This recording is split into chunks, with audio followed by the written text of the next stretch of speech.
I'm Emily Chasan. I'm the Sustainable Finance Editor at Bloomberg News. We have a weekly sustainable finance brief that sort of focuses on institutional investors and what they are doing in climate finance and all over the world. We've just built it up over the past few years, and we have about 24,000 subscribers already, so it's gotten out there really quickly. We have a wonderful panel for you today. I wanted to introduce my fellow panelists. We have Brandee McHale, President of the Citi Foundation and Director of the Corporate Citizenship at Citi. Barbara Buchner, Executive Director, Climate Policy Initiative. And Eleni Myrivili, Deputy Mayor of Urban Nature and Climate Change Resilience for the City of Athens. So I thought we'd actually let them introduce themselves a little bit and tell you about what they're doing in sustainable finance and sustainable cities. So, Brandee. Sure. So first of all, thank you all for being here today on behalf of the Citi Foundation. We also want to thank our partners at C40 and WRI. This is one of several similar events that have been held around the world, and we couldn't be more excited to have this here in our headquarters hometown and right up the street from what will soon be our Platinum LEED certified building as well. So we're happy to join the ranks of that esteemed group. So at Citi, I have really two hats. As the head of corporate citizenship, we work across our businesses to catalyze and increase the ways we can, as a financial institution, have a positive impact on society. And the core of our work in the sustainability space is an industry-leading commitment to lend, invest, and facilitate $100 billion in climate-positive finance over a 10-year period.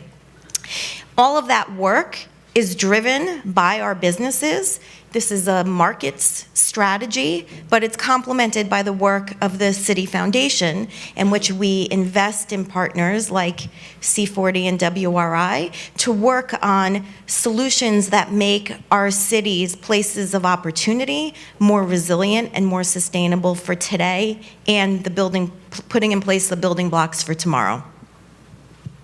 Great. Well, thank you so much. Well, I'm Barbara Buchner. I already can see a theme here because I'm also having two hats. So there's something what women clearly can do. So I am the Executive Director of the Climate Finance Program at Climate Policy Initiative. And just on that, we are basically bringing international expertise in finance and policy to help policymakers, businesses, and financial institutions drive sustainable investment at scale.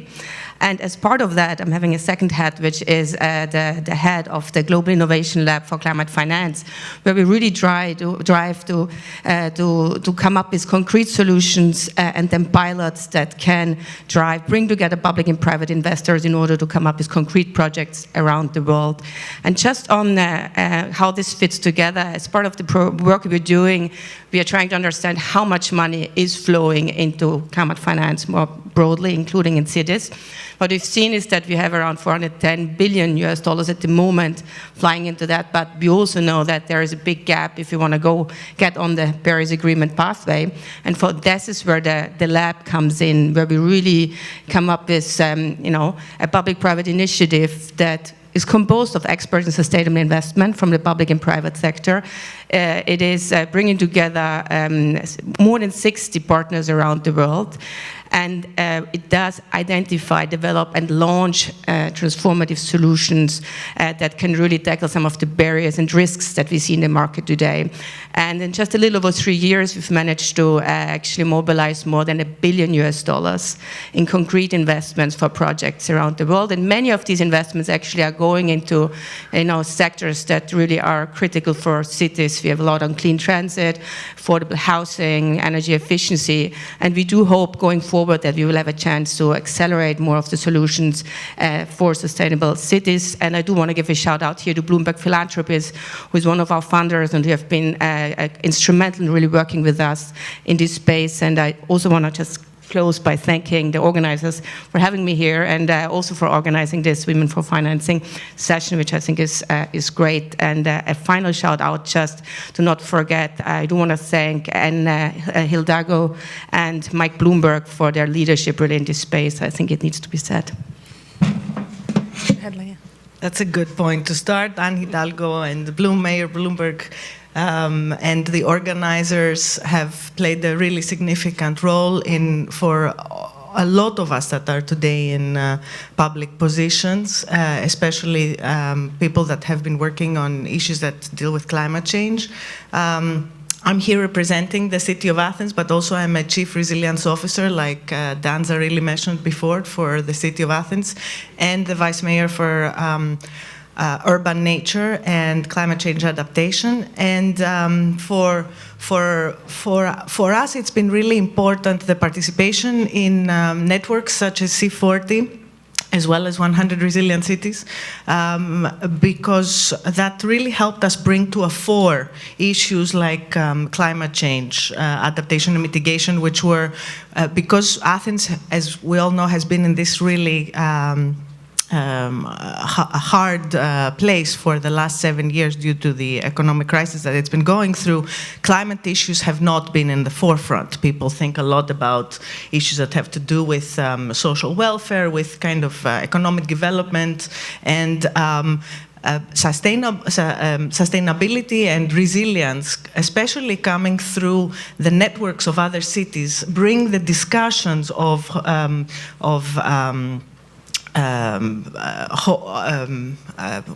co-benefits and the discussions of how we can have resilience dividend through specific actions that we do in cities to a forefront. So it kind of pushes the cities, these networks also push the cities to build capacity and to deal with, for example, financing instruments which are already kind of moving forward in a lot of sectors, and cities often and their administrations don't really have the capacity to apply and to actually implement things based on the type of financial instruments that are out there. So it's kind of interesting because I think the network participation helps cities kind of introduce the types of discourses that are important and find ways to bring down to the administration the types of ways that cities can slowly kind of be able to face the problems that are the problems of the future rather than the problems of the past. Yeah, that's a really great point about the conversation and the networking and sustainability initiatives and pushing them forward. And I think part of the role of women is that that's something that women can excel at, definitely, in this space. We wanted to talk a little bit about the role of women in driving climate and sustainability financing and in cities, in banks all over the world. One of the studies we saw about a year ago in Bloomberg is the study from the CFA Institute, which has portfolio managers and analysts. And what they found was that they were just sort of polling their members to see their interest in sustainability. And they found that women were much more likely than men to say that ESG or sustainability was material, right? And that they think a little bit differently about these issues sometimes. And I know I've covered corporate finance for a very long time, counting, foreign exchange rates. I've met all sorts of men in that field, and I always say, where are all the women who are interested in corporate finance? And since I've been covering sustainable finance as a reporter, I've seen lots and lots and lots of women, so I found them. So how did you see this developing, and how do you see the role of women leading the charge in sustainable finance? Brandee, start with you. So I'm actually sort of two minds on this topic. On one hand, as a woman, I'm very proud of the role that I play along with my colleagues in being, we really, in these types of roles, you tend to think of them as externally focused, but actually what we really are internal change agents. And every day, we pull upon the relationships and the information and the data and the networks and the connections and are using that information to try to influence how the resources of a large global financial institution like Citi can be used to drive positive climate action. And I'm of two minds of this because we know that we can't make this a women versus men issue. It takes all of us if we want to move the needle on these issues. We need women to be committed. We need men to be committed. So when I hear that research, I'm not always sure that that's a positive. But what I think does happen is that we tend to find, especially in the corporate arena, you know, there are differences in our gender and other background issues do affect how we approach things. And I think what's happening is that women have a tendency to think and do, and men have a tendency to do and then think. And so what that is really really highlighting is this focus on being able to think about balance short-term and long-term. And I think as women, as leaders, we tend to think about how do the short-term actions affect the long-term. And what we're seeing is a shift in decision-making in the corporate world where we recognize that it's not only in the best interest from a social and environmental standpoint, but even from a financial standpoint. When we make decisions, we need to be thinking both about the short-term results as well as the long-term. So I think that while I'm excited and I'm really proud of the women that I get to work with day in and day out that are driving change. I think one of the changes that we are driving is putting forward a narrative that this is not only just good for the world and good for communities and good for our clients, but it also makes really smart business sense. Yeah, it's a really important point about being a change agent for, I think, anybody in sustainability. This change agent philosophy comes into play. Eleni, I think you had a great story, too, about what you've been hearing in the space and how you think women can play a role in the space. I mean, you mean the story about the story of Athens and how Sure. women have been how women have been. I think women have been playing a really important role in the leadership of the city.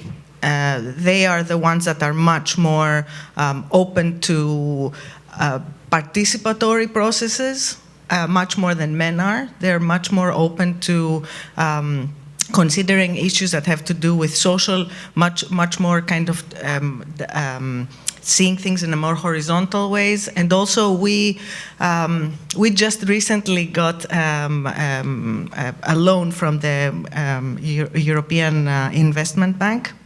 And the loan was it was negotiated according to specific projects that we were going to do in the city, and it was to a large extent because of 3 women, including me, in the city, and a woman in the European Investment Bank, and a woman in the 100 Resilient Cities, that we actually shifted the whole positioning of the loan to do specifically climate change oriented. Basically the loan is cut into two areas, and one is climate change adaptation and the other one is climate change mitigation. So it's been negotiated for over a year, this loan, and finally, because of the 3 of us, we managed to actually totally nail it on climate issues, and it was really because of the 3 of us. Everybody else, we really had to drag people along. So I think that's important. But also the divide of women and men in the vice mayors and the mayor kind of there is a real divide with an effort of the men to stick more to gray infrastructure, and women kind of move forward to kind of more blue and green. Like it's kind of funny. I think it's interesting, and that's it. Barbara, do you see that too? Or? Well, I think I very much agree with Brandee. I think for me, obviously, in order to win this battle, we need to have everyone inside. So I wouldn't say that we need only women. I think we need everyone. But I have seen certainly at the beginning of my career, a challenge when I moved more from. I started as more a researcher, economist, integrated assessment model, doing more policy work, and then moving into the finance world.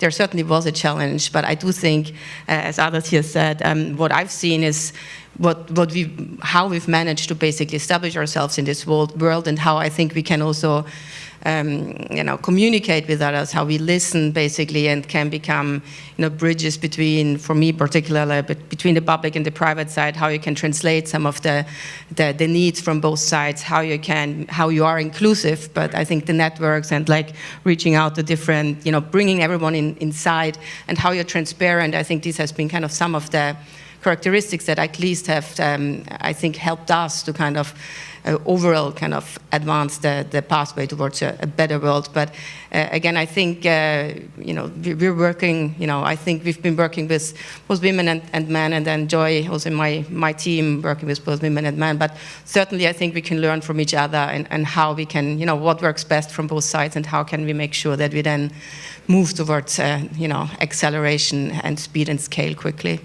Yeah, it's really interesting with the speed and scale. I know in our reporting, one of the ways we've seen this play out is in the energy sector, where we looked at the women on boards in every sector, and energy has the least globally, where I think 8.2% of the board seats are women, but they have 83.6% of the emissions. So you want to think about changing and having change agents, and some people have said to us that they think maybe not having enough women on boards there in the energy sector is holding that space back from really doing climate. If you actually look at utilities, they have some of the most women on boards, and they're actually moving a little bit faster. So interesting to see how the role of women and men can make a difference. Can I just add to that, just to say it, because I think what we've seen also, for example, in the lab, again, where we have, these very high-level experts, most of them are still men, but at the same time, they've been really kind of driving change and have been working a lot with women. And for the first time this year, from the lab proponents, that with the winners of our lab competition, we've had at least as many women as men behind the proposal. So I think I'm seeing a shift also there, that there is more happening, and I obviously hope that many of the women here in the audience will be submitting proposals next year. So. One thing that's so great about this panel is to have 3 women who've built careers in sustainability and climate finance and building sustainable cities. So how did you personally become interested in this space? I thought that would be a great question. Brandee? That is a good question. So I actually didn't start in the climate space or in the environmental space. My career actually started in the economic opportunity space. And I've both worked in the foundation arena, but also in the community development lending and investment business.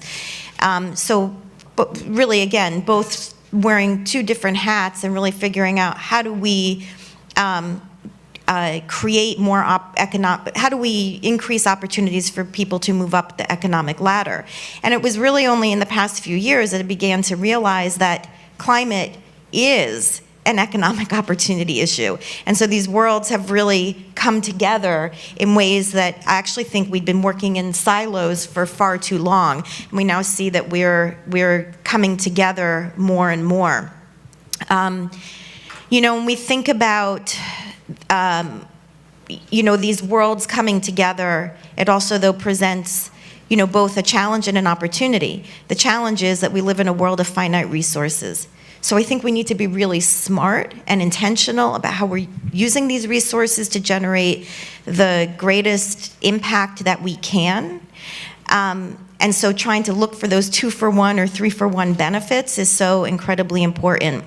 But on the opportunity side, I think that we've seen really the growth of sustainable finance because of innovations in technology, innovations in policy, but also because of greater awareness and greater sort of mobilization, people are demanding change. And so by bringing these 2 worlds together, I think what we're doing is, rather than having competing messages, we're coming together, and we have to continue to find that common language so we can create more awareness and mobilize more and create more political will for the world that we want. Eleni, how have you personally gotten interested in this space? I was trained as an anthropologist, so I'm far away from I started from a very different point of view, but I think the point that Brandee said about resources is something that really annoyed me, the way that we tend to deal with resources. It's idiotic, and it's kind of, it becomes obvious. It becomes more and more obvious as you go through life. You kind of see how short-sighted the way that we manage and we use the resources that are around us. So this really mobilized me and motivated me to get involved in politics, and because that's where, to a large extent, where you can influence these kinds of issues and decisions. So I got involved in the Green Party, which is tiny in Greece. It hardly existed and hardly still exists. And then from there, I got into local government. And it's been really an uphill battle to even create. I mean, the fact that I'm sitting here before you as the deputy mayor for urban nature and climate change resilience is already an incredible win, an incredible kind of that there is such a title in the municipality of Athens is really important. It didn't really exist, and it's not to be taken for granted. It's really difficult to kind of really put these issues at the forefront and in the minds of people in a lot of parts of this world. I mean, it's really not as prominently in the minds of people as it is in, for example, the States. Even though I know today we're facing a different kind of discourse, but anyway, I think that's it. Barbara, how did you get interested in? Well, I have to go a little bit further back. So, I grew up in Austria, which is a country blessed by natural resources and, very high quality of life. And basically protecting the environment, was mainstreamed into my, how I grew up. But when I was 11, we had a nuclear accident in Chernobyl, and we were not allowed to play outside anymore for the whole summer because the nuclear clouds has left the radioactive dust on the streets, and we also couldn't eat the mushrooms, and we have really good mushrooms in Austria. But that kind of really started, I really started influencing my, worldview, and in a way then in growing up, when I learned about global warming, I just knew I want to kind of somehow save the world. When you're like young, you want to save the world. But when I started university, it was the year of the Earth Rio Summit, and that was when I knew kind of I want to do something where both, similar to Brandee, where for me it was like you need to understand the language of the policymakers, but you need to understand the language of business. You need to see the threats of scientists. You need to see climate change as a threat, but also as an opportunity. And most of all, you need to understand incentives, how to mainstream sustainable decision-making and into every, daily life of everyone. And that's when I started studying economics, environmental sciences, and I think that's where I started, like trying to go towards a future where we make sure that we can really kind of make climate change a real opportunity for everyone. Yeah, it's really interesting to see people thinking about this as an opportunity more and more and more, where originally it was the sky is falling and risk, and now we're saying there's lots of opportunity out there. And part of that, we talked a little bit about this before, Brandee, about being a change agent. So could you tell me about a time in your career where you feel like you've been that change agent? Sure. So let's... So what I find really fascinating is that we're living in a time, and I can't believe how the pace of change just moves so quickly. It's like everything is so accelerated. And I never thought that we'd be living in a moment where, we still have a business at Citi that we refer to as alternative energy, but alternative energy is becoming primary energy, or day to day, or, we've mainstreamed what used to be considered alternative.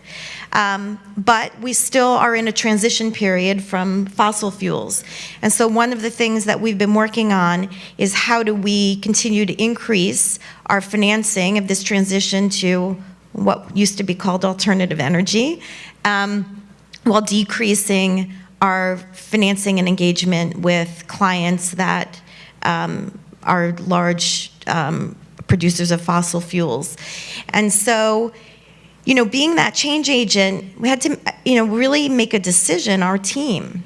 Is this really a black and white issue? Is it as easy as saying, we're going to do more of this and we're not going to do any of this on one side? And while that would actually sort of make our lives easier as internal change agents, because it's really clear, I think the real role of the change agent is we need to continue to have a seat at the table. We want to be an influencer both in our company and with our clients, and we want to support our clients to make that transition. It is not easy. There are a lot of competing stakeholders with lots of different viewpoints. I'm sure there are many people in this room that would applaud to say we were walking away. But walking away doesn't accelerate the pace of change. And so I think one of the things we have to recognize in a world of lots of information, lots of real news, lots of fake news, lots of instant opinions, the world of social media has really changed the game.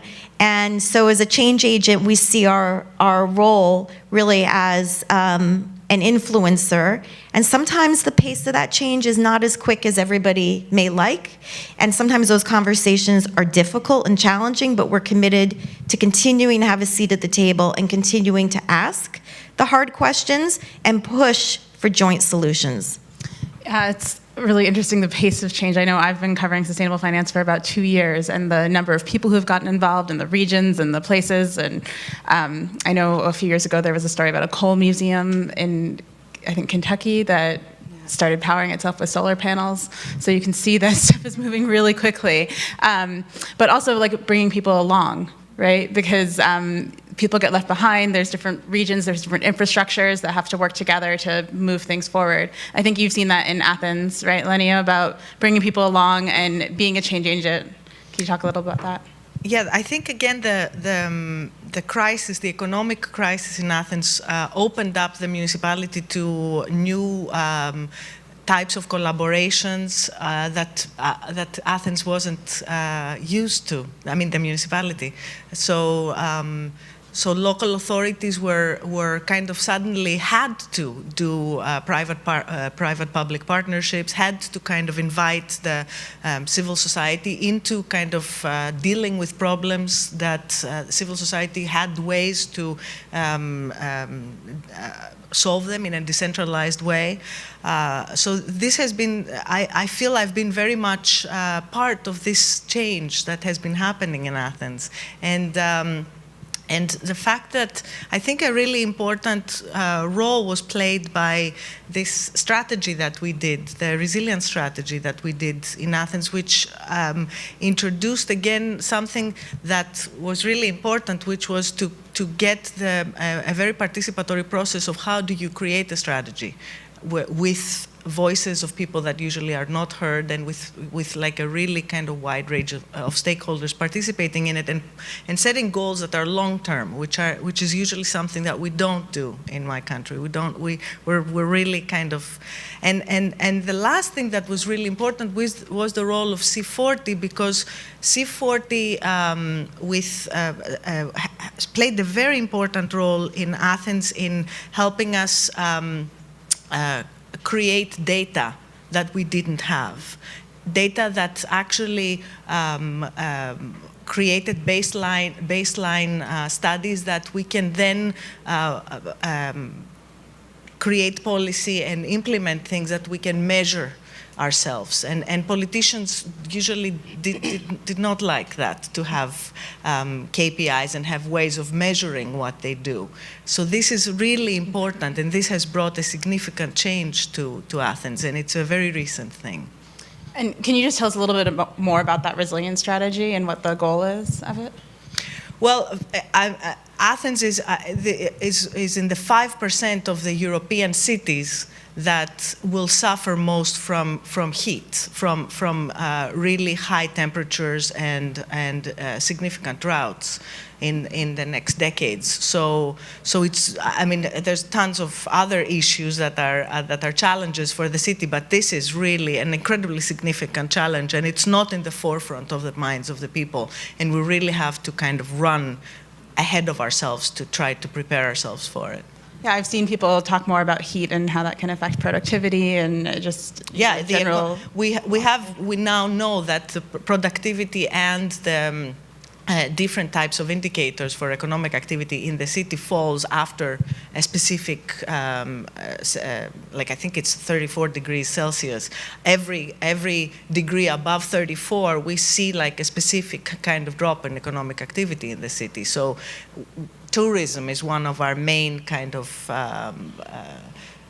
engines, and we know that this is kind of something that could easily suffer from rising temperatures. So.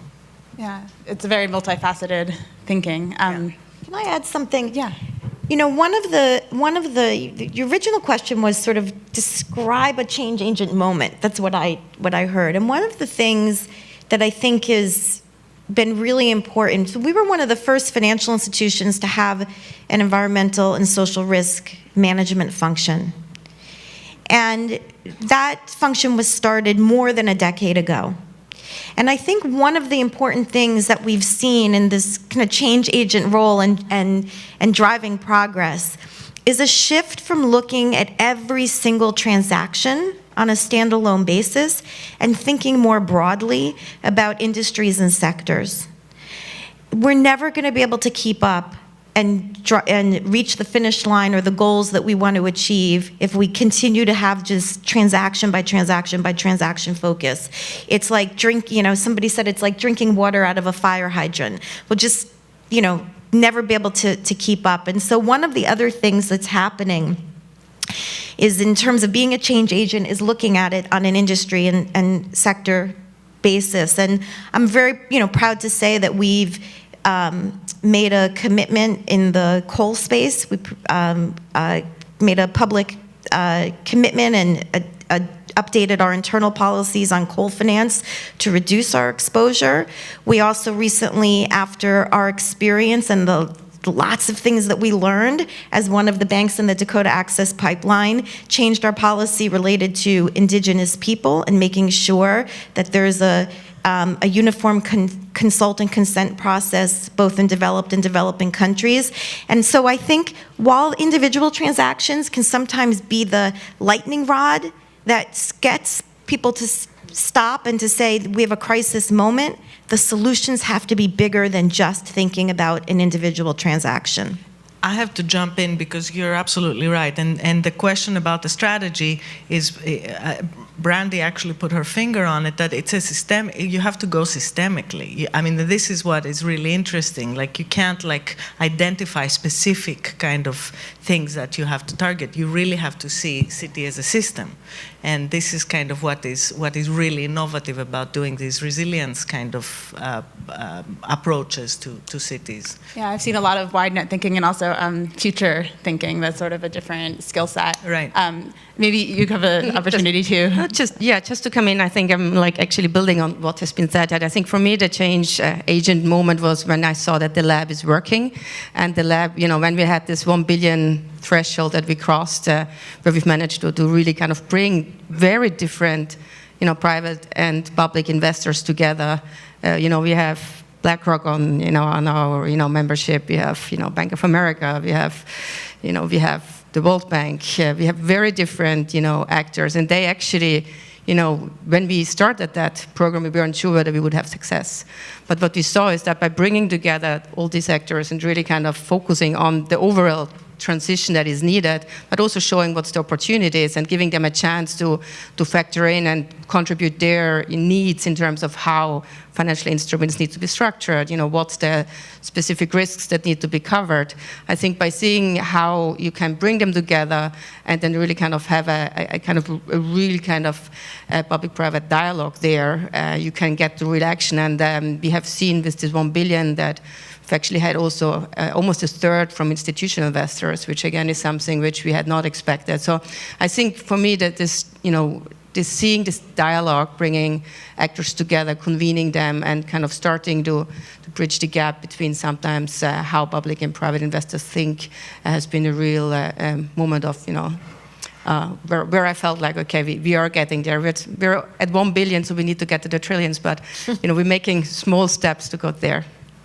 Yeah, it's interesting about making small steps and sort of seeing whether you can make changes fast enough to meet the climate goals. So to that, sort of going back to this role of women in this space, is this a good thing?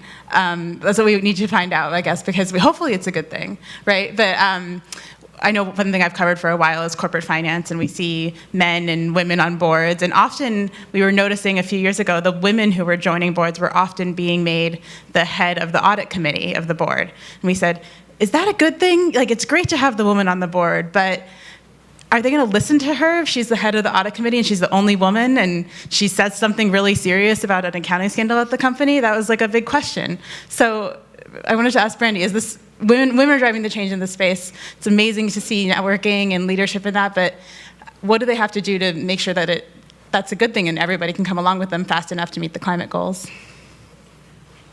Well, I'm going to take your question to a different kind of framework in space. So as the mother of an 18-year-old daughter, I actually think a lot about how the world is changing and what kind of world we're preparing her for and what she's stepping into.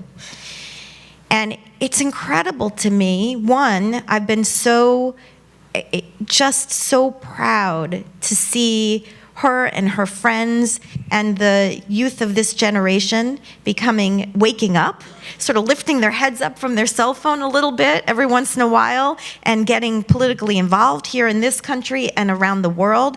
You know, it's what young people can do is, you know, and the example here in the US is preceded by examples in terms of the Arab Spring and what young people were able to do halfway around the world.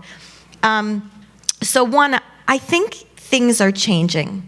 And I bring her up because she does not have the sense that doors are closed to her in the way that I necessarily may have felt.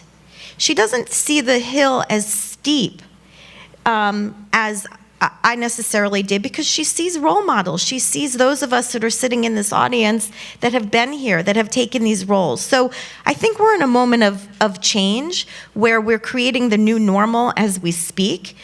And I think it's going to become more, having women in these leadership positions, the next generation expects it, demands it, and they're preparing themselves for it.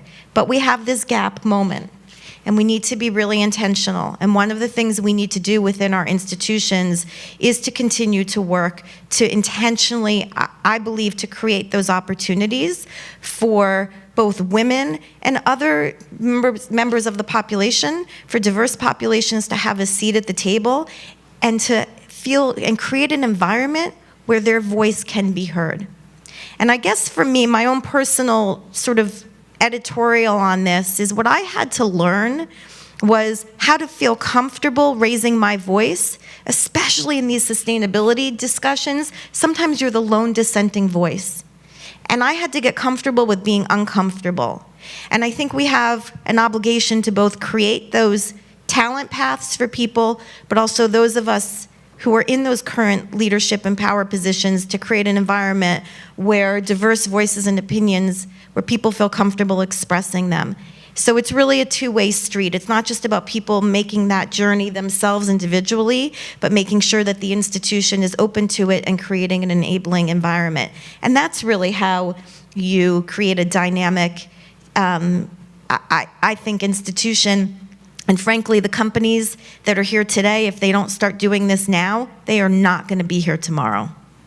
Yeah, one thing we talk about a lot too is the coming wealth transfer and how that's going to change people's perception. Money's supposed to transfer about $40 trillion to millennials and women over the next 20 years or so, and seeing how that changes people's interest in financing and the way that things are financed. Do you see any of this in the public sector? Where is it a good thing that women are leading the charge on this, and how can you bring people along, and how can you sort of manage the challenges with that? I think I'll start by saying that my daughter is who's 19 years old, is very pessimistic about the future. I think she's very proud of me, but I think she's very pessimistic about the type of world that we're leaving behind for her. And but I do think that probably the most kind of hopeful thing is that there's tons of women in the United States today, young women that are kind of going into politics. And I think this is an important shift that's happening in the United States. And I think I'm very optimistic about that. And I'll leave it at that. And yeah, I think that's great about the shift in the pipeline. Barbara, can you talk about that a little bit? And then I think we're going to go to the audience for questions. Sure. No, I think I'm coming from another angle again. I think for me, you can't isolate climate change from gender. I mean, if you just think that climate change is going to disproportionately affect the poor, and majority of them are women at the moment, for me, it's kind of a moment really to change some of the historic imbalances. Again, it's an opportunity. And I just want to make one example here, again, very different from my co-panelists here, but from one of the lab instruments, which is called GRIPS, which at the moment is replacing fossil fuel electricity with reliable renewable energy in a few garment factories where most of the employees are actually women.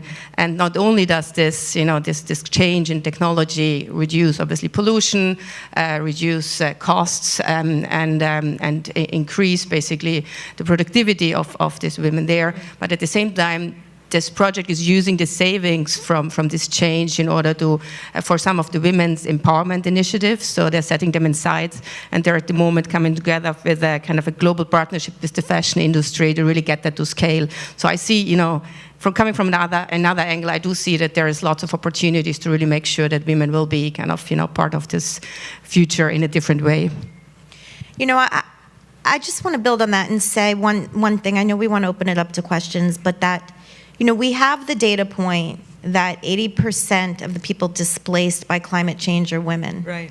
But we also know that when there's a natural disaster event, that women are 14 times more likely to die than men. That has huge implications. Because think about our communities, our societies, the role of women as caretakers, increasingly the role of women as breadwinners, as income generators. And so I think, again, this issue is, it's a rights issue, but it's also a common sense economics issue. And I tend not to be someone that likes to use scare tactics to try to get people, but we do need, I don't want to leave the impression that I think everything is completely optimistic. I think we need to continue to keep the pressure on. We do have a lot we need to accomplish, and we need to drive change, not just for the sake of making things better, but also because look at, not just the opportunity that's there, but look at what will happen if we don't. I'm so glad you said that. So on that note, let's open it up to the audience. Are there any questions out here? No questions. Really? It's wonderful. Okay, we've got one. Thank you. Hi, thank you so much for this panel and this conversation. I'm Johanna Getzel with the Climate Group, and my interest for anyone who would like to take this question is, what advice do you have moving forward, either for the next generation, for your daughters, or for the greater infrastructure, and how can we do more and better? Thank you. You want to start? So I would say in terms of finance, the thing that I am most optimistic about or excited about is also the thing that keeps me up at night, which is I think we are at a very important moment because of the task force on climate related financial disclosures. We are in the middle of conducting our own analysis and are getting ready to produce our data and to start analyzing our findings. And I think that in terms of driving the financial sector, this is the most powerful tool that we are going to have. And it will change the conversation from this is the right thing to do for society, but balance it out also this is the right thing to do from not just an individual company's balance sheet, but also the entire financial system. And I think we need to get ourselves versed in that language and really amplify that message. That's a great answer. Maybe just one more point to add, and I completely agree, but I think we need you not only there, I think, as an advice going forward, what I see, we are facing a real financing gap. So it is this is one part of it. I do think we need to get more women, also involved in research and, understanding, what are ways of, scaling up investments? How do you get from pilots to scale? How do you do that quickly? So I think we need just much more people working in this space. Still when I'm talking outside of, the kind of the events where some of us go to, there's still a big part of the economy which is not taking this issue into consideration. They will need to, because otherwise they will not be here tomorrow. But at the same time, I think whatever we can do to drive this change and to do that quickly, I think would be very important. And I think that what we're talking about is building capacity, and this is really a crucial moment now to try to because we see that there is a lot of people that are scared of where we're going, and because they don't understand it, and they don't feel that it's easy to kind of live what feels safe, even though it's not really a sustainable space to be. So this is really, I mean, as you said, bringing people up to the logic behind how we deal with finance and how we deal with the future and how we deal with resources is a really tough kind of thing that we really have to get people on board and help them overcome their fears of, so finding solution for the people, I think, is very important. So, a question here from Davida. Thank you all. This has been an amazing panel. I'm wondering how you see education playing a role and really prepping our youth, and both women and men, in how to achieve these solutions and apply. It seems like we have, aside from financing, but an education gap as well, and really how do we train our youth to be able to address these issues? It's a really interesting question. I actually just did an interview the other week with a tourism official in Cape Town, and he was saying that the way that they're thinking about water there, they've been training their children to think about water totally differently. And his kids came up to him the other day and said, "Dad, are you using drinking water to wash your car?" And he's like, "Oh my God, that's totally a different way of thinking." And I shouldn't have done that. I feel ashamed of that. And that made him change so fast, was just the kids thinking that. So but on that note, I think there's lots of change. You see the gender pay gap stuff coming out there, the Me Too movement, that on one way women are speaking up more than ever before about what's happening and what the opportunities are going to be for them, but also there's a lot of maybe discouraging information out there. I think that kids have access to information now I think they're much more savvy and much more kind of in tune with what's going on. I'm more worried about the grown-ups. I mean, this is what I really feel like we have to educate the grown-ups and the 30-year-olds and the 40-year-olds, and I think the younger generations are kind of with it. They know what's going on because they have access to all this information that's out there. And schools. I mean, school programs also have brought in issues of sustainability and environmental kind of education and stuff a lot lately, very strongly so. But I think the grown-ups we have to focus on the grown-ups. I think I agree there, but I think in addition we do need to build capacity, particularly in developing countries still, where I think education will be key. So I think in the developed world, I think, yes, there is a lot of information, but I think education at every level, also, education of the private sector in developing countries, really making, showing local financial institutions in Africa that, having a credit line for, climate smart, like crops, is actually something good, and you should do that. So I think education is key, but I do see that there is a lot going on in the And women, especially in developing countries, women are like such an important agent of change and of development, and education is such an important issue. And we've seen a lot of leaders